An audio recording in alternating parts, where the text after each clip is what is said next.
Good evening, Joseph Doherty, Elizabeth.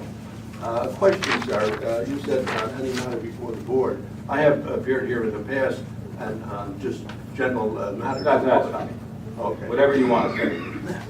All right. I originally had intended to present my prepared statement at the June 10th meeting. However, I was not able to make that meeting, so I'll make my remarks now. Criticism, be it straightforward or subtle, constructive or destructive, should be delivered with civility by the complaining party. It should be accepted in the same spirit by the receiving party. The criticisms should be legitimate, have merit, and not be wild and reckless rhetoric. Reflecting on the May 20th Union County Freeholders meeting, I was mildly disappointed but not totally surprised at the way certain matters were handled and some individuals were treated at the public forum. No doubt there are strongly held beliefs on both sides of the aisle, and at times emotions are heightened.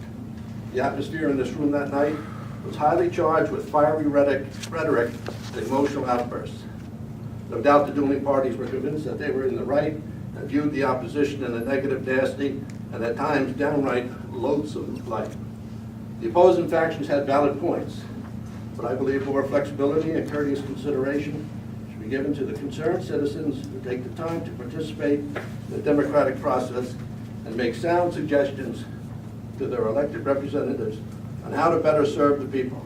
Polite disagreement and discussion should be exercised, as it is expected and accepted in a civilized setting. Antagonistic words and actions that tend to ratchet up the tension and help push the explosive response buttons should not enter into the discussion. It will both be novel and refreshing to see more civility and less hostility in the exchange process. All participants should abide by the rules of good conduct and engage one another in a mutually respectful and agreeable manner. Difficult as that may be to imagine at this level of government.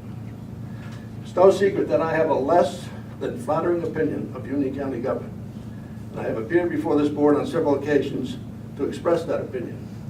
At times my concerns were viewed with cynicism, smug tolerance, and outright disrespect and contempt. Although that is in the past, I believe the manner in which the board conducts the people's business and treats some of the people who appear before the board to speak out in opposition needs improvement. I believe concerned citizens can affect positive change by being involved in the democratic process. It is the right and duty of the governed to question and challenge their government.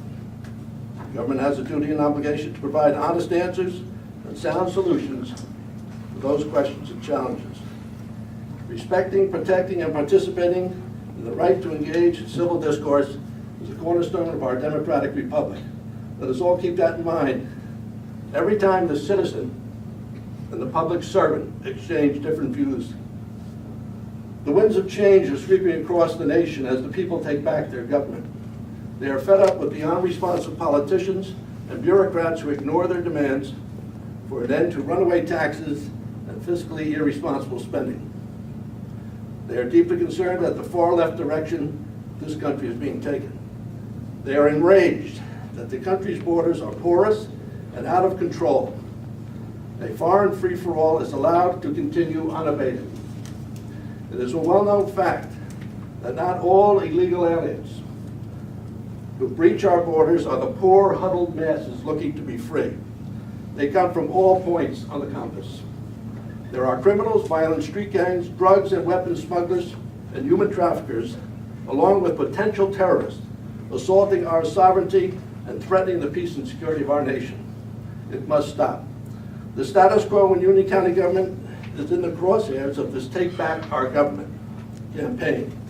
Let's hope the winds of change are strong enough to make a long-awaited and much-needed clean, refreshing sweep across Union County in November. Thank you. Thank you for your comments.